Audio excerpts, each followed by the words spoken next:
Page number 150 application 5 এখানে বলেছে A B C D একটা ট্রাপিজিয়াম আছে, তার নন প্যারালাল সাইড এডি এর মিড পয়েন্ট ই আর বিসি এর মিড পয়েন্ট এফ। তাহলে এডি আর বিসি হচ্ছে নন প্যারালাল সাইড। তাহলে কি এ বি আর ডিসি প্যারালাল সাইড, কারণ এটা একটা পেয়ার তো প্যারালাল হয়, ঠিক আছে। তাহলে ই আর এফ সেগুলোকে জয়েন করা হলো। তাহলে আমাকে প্রুফ করতে বলেছে E F parallel to A B আর E F half of A B plus DC, এটা আমাকে প্রুফ করতে বলেছে।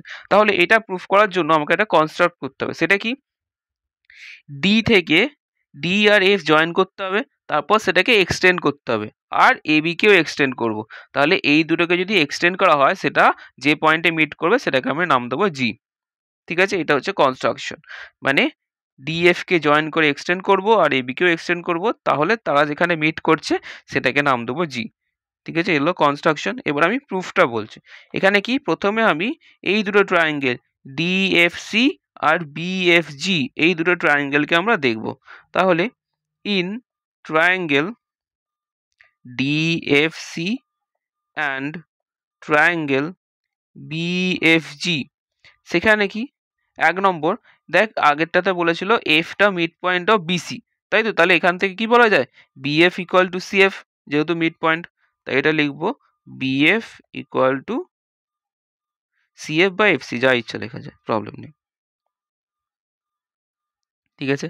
এরপর এখানে দেখ এই যে ডিএফসি আর বিএফজি এই দুটো অ্যাঙ্গেলটাও ভার্টিক্যালি অপোজিট অ্যাঙ্গেল, তাহলে এইগুলো ইকুয়াল হওয়ার কথা। তাহলে angle DFC equal to angle BFG, এগুলো কি ভার্টিক্যালি অপোজিট অ্যাঙ্গেল, ঠিক আছে। এরপরে পয়েন্টটার জন্য দেখ আমরা কি বললাম এ বি আর ডিসি প্যারালাল, তাই তো। আর এই যে এ বি লাইনটা আছে সেটাকেই তো এক্সটেন্ড করে বিজি পর্যন্ত নেওয়া হয়েছে, তাহলে এ বি আর বিজি সেটা তো একটাই লাইন, তাই তো।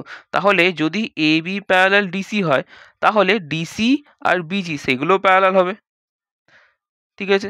তাহলে এই ডিসি আর বিজি সেইগুলো প্যারালাল হবে, এটা যদি ডিসি হয় এটা যদি বিজি হয় তাহলে সেটাও প্যারালাল হওয়ার কথা। তাহলে এই এখানে দেখ ডি আর জি এরকম করে জয়েন করা আছে, তাই তো। তাহলে এই যদি ডিসি আর বিজি প্যারালাল হয় আর ট্রান্সভার্সাল ডিজি হয় তাহলে কিরকম অ্যাঙ্গেল, এরকম অ্যাঙ্গেল তৈরি হচ্ছে, এগুলো কি বলে অল্টারনেট ইন্টেরিয়র অ্যাঙ্গেল, তা সেগুলো ইকুয়াল হয়। তাহলে angle CDF equal to angle VGF, সেগুলো কিরকম অল্টারনেট ইন্টেরিয়র অ্যাঙ্গেল, ঠিক আছে। এগুলো অল্টারনেট ইন্টেরিয়র অ্যাঙ্গেল।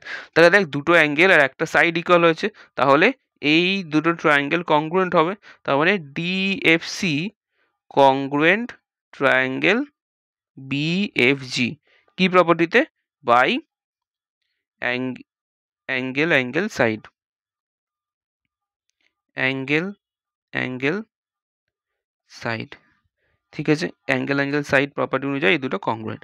তাহলে এই দুটো যদি কংগ্রুয়েন্ট হয় তাহলে এই দুটো ট্রায়াঙ্গেলের প্রত্যেকটা সাইড প্রত্যেকটা অ্যাঙ্গেল ইকুয়াল। তাহলে আমরা কি বলতে পারি এই যে DC equal to BG and DF equal to FG, এই দুটো ইকুয়াল বলতে পারি কেন, corresponding side of congruent triangle, corresponding side of congruent ট্রায়াঙ্গেলের জন্য এইগুলো ইকুয়াল। মানে দেখ আমি বললাম যে এই ডিসির সাথে বিজি ইকুয়াল আবার ডিএফ এর সাথে এফজি ইকুয়াল, এই দুটোই বলেছি corresponding side of congruent triangle. তাহলে একটা জিনিস দেখ যদি আমার ডিএফ এর সাথে এফজি ইকুয়াল হয়, মানে এই ডিএফ এর সাথে এফজি ইকুয়াল, তাহলে এই পুরো ডি জিডি এই লাইনটার মিড পয়েন্ট এফ হওয়ার কথা, তাই তো। মানে ডিএফ এর সাথে যদি এফজি ইকুয়াল হয় তাহলে এই ডিজি এই পুরো লাইনটার মিড পয়েন্ট এফ হওয়ার কথা। তাহলে এখান থেকে কি বলতে পারি therefore F is the mid point of DG, ঠিক আছে। এটা মিড পয়েন্ট হলো। এরপর এখানে দেখব in triangle A DG, ADG এই ট্রায়াঙ্গেলটাতে দেখছি।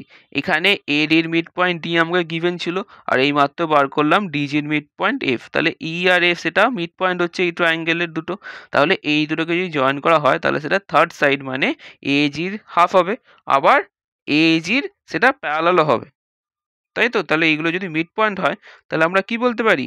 EF parallel AG.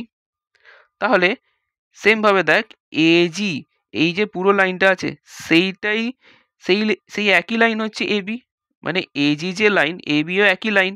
তাহলে যদি ইএফটা প্যারালাল অফ এজি হয় তাহলে আমরা বলতে পারি ইএফটা প্যারালাল অফ এবি, তাই তো? তাহলে এখান থেকে আমরা কি বলতে পারি? Therefore we can say EF parallel of AB. ঠিক আছে? তাহলে একটা যেটা আমাকে প্রুফ করতে বলেছিল, এই যে ইএফ প্যারালাল এবি, সেটা আমাদের প্রুফ হলো। ঠিক আছে? এরপরে এই এডিজি ট্রায়াঙ্গেলে ইএফ ইএফ আর বিজি যেমন প্যারালাল হচ্ছিল, তেমন ইএফটা আমার বিজির হাফ হওয়ার কথা থিওরেম অনুযায়ী। তো অলসো কি হবে? Also EF equal to half of AG, এটা হওয়ার কথা, তাই তো? তাহলে এবার আমরা এজি কি জানি? এজি মানে পুরোটা। তাহলে এজিকে বলা যায় যে এবি প্লাস বিজি। এজি কিরম করে লেখা যায়? যে এজি এ বি প্লাস বিজি। তাহলে এখানে আমি এজির জায়গায় লিখছি এ বি প্লাস বিজি। ঠিক আছে? এরপর দেখ, আমরা আগে প্রুফ করেছিলাম বিজি ইকুয়াল টু ডিজি, তাই তো? এই জায়গাতে প্রুফ করলাম যে বিজি ইকুয়াল টু ডিজি। তাহলে আমি এখানে বিজির জায়গায় ডিজি লিখতে পারি। তাহলে এখানে আমরা কি লিখতে পারি? বিজির জায়গায় ডিসি, সরি, আমি আগে প্রুফ করেছিলাম যে বিজি ইকুয়াল টু ডিসি, তাহলে এখানে বিজির জায়গায় আমরা ডিসি লিখছি। ঠিক আছে?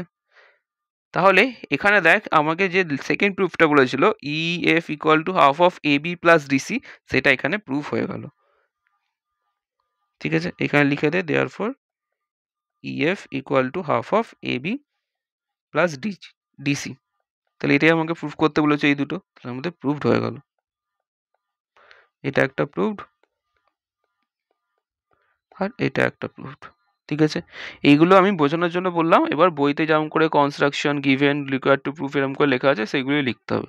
ঠিক আছে? নাহলে নাম্বার পাবে না। এটা শুধুমাত্র বোঝানোর জন্যই বললাম।